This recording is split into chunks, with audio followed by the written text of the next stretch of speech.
Hello दोस्तों, स्वागत है आप सभी का आपके अपने YouTube channel career coaching centre में। दोस्त, मैं हूं मृत्युंजय यादव और आप सभी के सामने लेकर आया है पोयम की तीसरी चैप्टर तीसरा chapter now the lips are falling fast. तो आइए इसके बारे में हम जानते हैं कि क्या क्या पढ़ना है।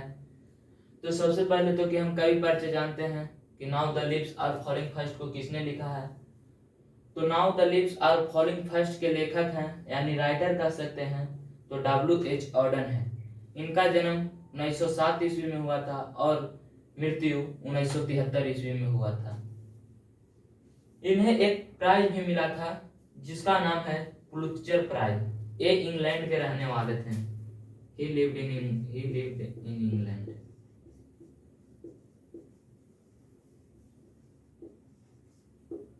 ये इंग्लैंड के रहने वाले थे। तो आइए हम चैप्टर को line by line explanation poem को करते हैं।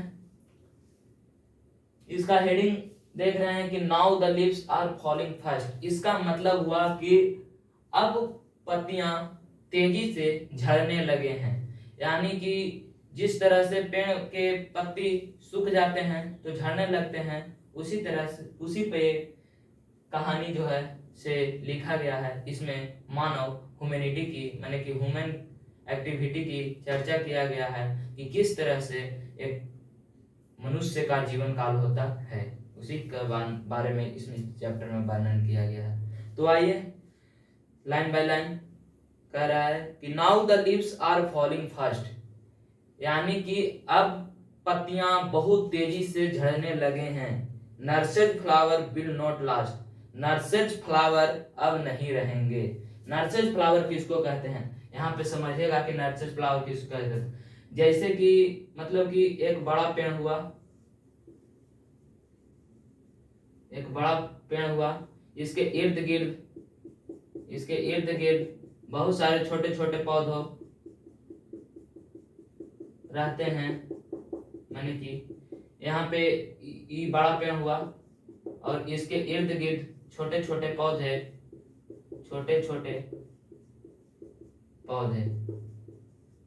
इसी को नर्सेज फ्लावर कहा जाता है। यानी कि इसके इर्द गिर्द छोटे छोटे, जिसे कि ये बड़े पेड़ को मजबूती प्रदान हो, उसी को नर्सेज फ्लावर कहते हैं। तो नर्सेज फ्लावर भी अब नहीं रहेंगे। Nurses to grapes are gone. Nurses यानी कि अब छोटे छोटे पौधे यानी कब्र की ओर जाने लगे हैं। And prams go rolling on. और जिस तरह की कटही गाड़ी भी अब लुढ़कने लगी है। इसका मतलब कि 4 लाइन का पूरा इसका क्या मतलब है, ये तो शब्द के आधार पर बताएं कि जिस तरह से हिंदी के चैप्टर में शब्दार्थ होता है और उसका भावार्थ अलग होता है, तो यह तो शब्दार्थ के तौर पे बताएं। आइए इसका मीन्स क्या होता है एक वर्ड में बताते हैं। जैसे कि मतलब कि इसका मानव जीवन के आधार पर लेके बताते हैं तो समझिएगा कि कह रहे हैं कि लिप्स के यहाँ पे मतलब कि बूढ़े लोग के बारे में चर्चा किया गया है कि जिस तरह से अब बूढ़े लोग बुढ़ापे को पार कर रहे हैं, उसी तरह से नर्सेज फ्लावर यानी कि यहाँ पे जवान यानी कि हेल्दी लोग को बात किया गया है और वो भी अब कब्र की ओर जाने की तैयारी कर रहे हैं। बूढ़े लोग जो हैं अब कब्र में जाने की तैयारी कर रहे हैं। Nurses are graves are gone and prams go rolling on. जिस तरह से हम लोग जानते हैं कि छोटे बच्चे को कटही गाड़ी यानी कि जो लकड़ी का बनाया हुआ गाड़ी रहता है उसे लुढ़काने के लिए छोटे बच्चे को दिया जाता है, उसी तरह से मेरा जीवन काल भी है जो बढ़ते बढ़ते बढ़ते बढ़ते वो एक कटही गाड़ी की तरह लुढ़कते लुढ़कते एक दिन संसार से लुढ़क जाता है। और ये तो फर्स्ट स्टेंजा समाप्त हुआ, इसका मीन्स समझ गए होंगे। अब आइए सेकेंड स्टेंजा के बारे में बताते हैं। Whispering neighbours left and right. मौत के फरिश्ते अब इर्द गिर्द दाएं बाएं अब घूमने लगी है। Plucks us from the real डेगिंग। अब असल खुशी को भी दूर करना मुश्किल हो रहा है। And the active hands must freeze, और जो हमारे एक्टिव हैंड थे यानी कि सक्रिय जो हाथ थे वो भी अब ठंडा पड़ गए हैं, यानी कि अब काम करने की लायक नहीं है। लॉनली ऑन द स्ट्रेप्स नी, और जो हमारे दोनों हाथ हैं अब घुटने के नीचे आ गए हैं। जिस तरह से कि इसका पूरा मीनिंग बताते हैं कि जिस तरह मौत के फरिश्ते, जब कोई आदमी बूढ़ा हो जाता है तो वो मौत के फरिश्ते भी उसके इर्द गिर्द आने लगते हैं और बूढ़े लोग को मतलब कि कब्रिस्तान यानी कि स्वर्ग में ले जाने के लिए उसे इर्द गिर्द घूमने लगते हैं। Plugs are not plugs from the real design, और असल खुशी अब दूर करने की सोचते हैं कि अब इन्होंने बहुत दिन लोगों के साथ खुशियां मनाया, अब इनकी खुशियां छीन ली। और जिस तरह जो हमारे एक्टिव हैंड थे वो भी अब ठंडा पड़ जाते हैं, यानी कि काम करने से ये भी हैंड इनकार करने लगता है और दोनों हाथ हमारे घुटने पर आ जाता है। दूसरा स्टेंजा भी अथी हुआ। तीसरा स्टेंजा समझिएगा, जैसे कि कह रहा है, dead in hand rest at the back follow wooden in our track arms raised simply reprove in false attitude of love. जब डेड कर जाता है कोई व्यक्ति तो उसके पीछे 100 लोग यानी कि 100 सैकड़ों की भीड़ में लोग उसके पीछे पीछे चलते हैं। Follow wooden in our tracks, और उसे लकड़ी के चचरी पे उन्हें बांधकर अपने कंधे पर रखकर उन्हें पीछे से, जिस तरह से जानबे करते होंगे कि कोई व्यक्ति डेथ करता है यानी कि मरता है तो उसके पीछे कुछ चावल उवल फेंकाते जाता है, राम राम सत्य है करते हुए वो उसका फेंका जाता है। वही मतलब कि कहा जा रहा है कि जब कोई व्यक्ति मर जाता है तो उसके पीछे सैकड़ों की भीड़ जाती है और वे अपने बाहों पर रखकर ले जाते हैं और वो फॉल्स लव यानी कि झूठी कि मैं इनसे कितना प्यार करता था। जब वो व्यक्ति जिंदा था तो उसे देखकर सब कोई घिनौना टाइप पे करते थे, और जब वो व्यक्ति मर गया तो उसे कंधा देकर कहते हैं कि देखिए मैं इनसे कितना सच्चा प्यार करता था। ये सब फॉल्स की एटीट्यूड यानी लव यानी कि फॉल्स यानी कि कह सकते हैं कि गलत सब नजरिए दिखाते थे।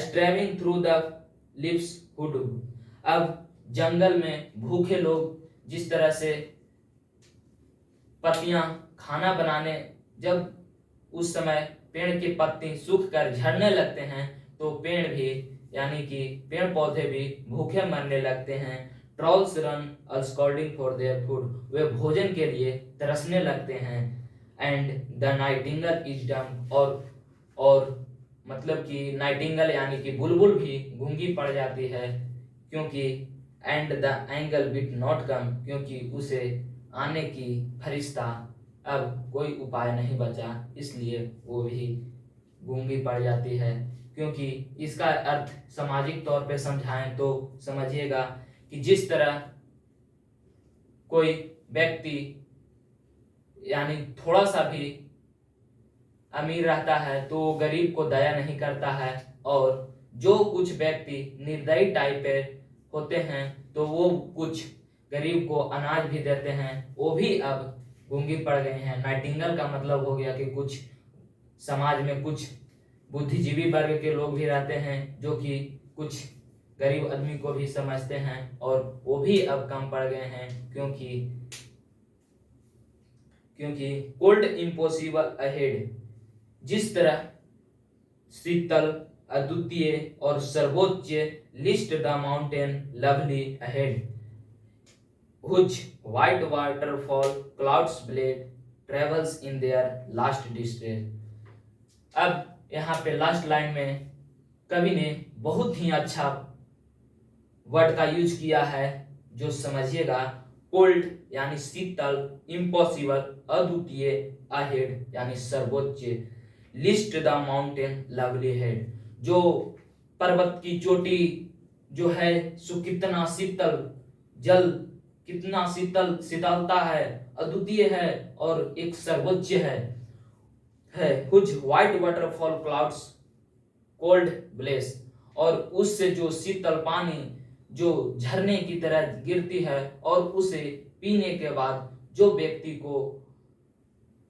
व्यक्ति प्यासे के मारे अपनी दम तोड़ने के समय पे आ जाता है और वो पहाड़ की चोटी से जो शीतल पानी वाटरफॉल यानी कि सफेद झरने से जो ठंडा पानी आता है उसे पीकर मनुष्य के मतलब कि दुख यानी कि मरने के समय वो जब कोई व्यक्ति अगर प्यास के मारे मरता हो और उसे एक बूंद पानी दिया जाता है तो कितना खुश होता है, वही कह रहा है कि whose white waterfall cloud cold bless travels in their last despair, और जब वो अंतिम दुख पार कर रहे होते हैं यानी कि कोई व्यक्ति माउंटेन यानी पर्वत की ओर से वे ट्रैवल कर रहे होते हैं यानी कि यात्रा कर रहे होते हैं, तो वहां पे वो शीतल जल को पीकर वे बहुत ही खुशियां आनंद प्राप्त करते हैं। तो यही था लाइन बाय लाइन एक्सप्लेनेशन, और इसके समरी भी देख लीजिए कि क्या कहता है इसका समरी। पोएम का तो लाइन बाय लाइन एक्सप्लेनेशन हम बता दिए, देखिए समरी इसका क्या कहता है जो पूरा शॉर्ट में बनाया गया है। कहता है कि the poem now the leaves are falling fast has been composed by W.H. Auden who is a famous poet of England. ये जो टॉपिक यानी चैप्टर है now the leaves are falling fast, इसके लेखक W.H. Auden हैं। ये England के एक फेमस पोएट के नाम से जाने जाते हैं। In this poem, the poet has described the painful stage of oldhood.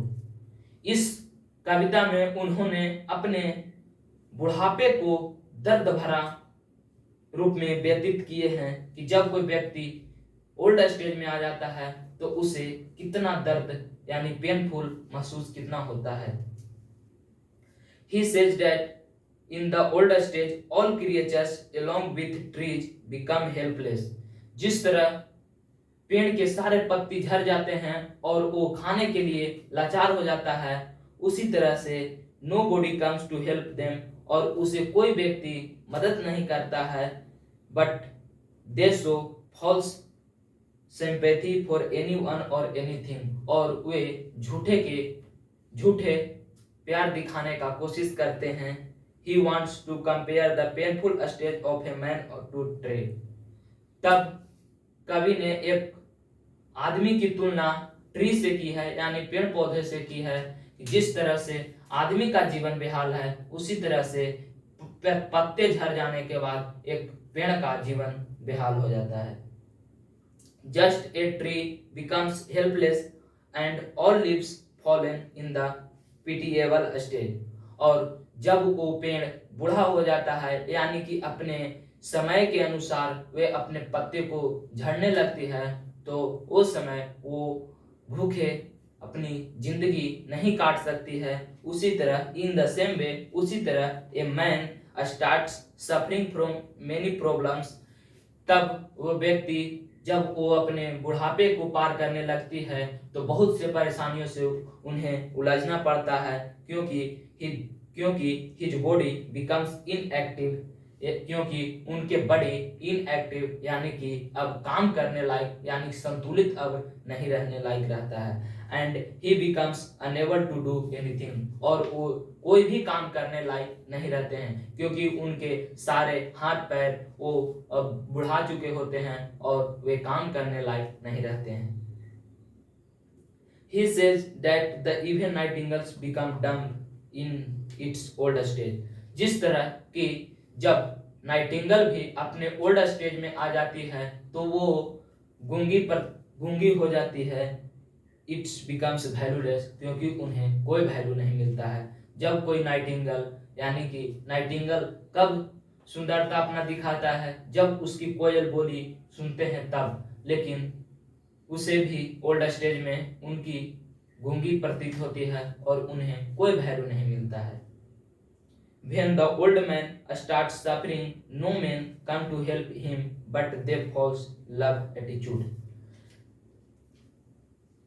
जब वे कोई बूढ़ा आदमी अपने लास्ट स्टेज को पार कर रहा होता है, यानी कि जब वो मरने की स्थिति में आ जाता है, तब उसे लोग अपने और वे बूढ़ा व्यक्ति मर जाता है, तब उसे व्यक्ति अपने कंधा पर लेकर झूठा प्यार दिखाने का कोशिश करता है कि मैं इनसे कितना प्यार करता हूँ, इनके चल जाने के बाद मेरी खुशियां ही छीन ली गई है। And stars falling down, it's indicate his last journey of life. और वे उनके लास्ट जर्नी यानी कि दाह संस्कार के बाद पीछे पीछे सैकड़ों लोगों की भीड़ में साथ में जाते हैं और कहते हैं कि देखिए मैं इनसे कितना प्यार करता था और इनके जाने के बाद मेरी खुशियां ही सब छीन ले गई है और मैं अब न घर का रहा न घाट का। ये सब झूठा प्यार दिखाने का कोशिश करते थे। तो इसी के साथ ये चैप्टर समाप्त हुआ और अगले वीडियो में हम क्लास 12 के चौथे चैप्टर यानी ऑड टू ऑडम का वीडियो लेकर आएंगे। तो अगर ये वीडियो आप लोग को अच्छा लगा होगा तो लाइक शेयर और सब्सक्राइब जरूर करें, दोस्तों के साथ शेयर जरूर करें। Thanks for watching.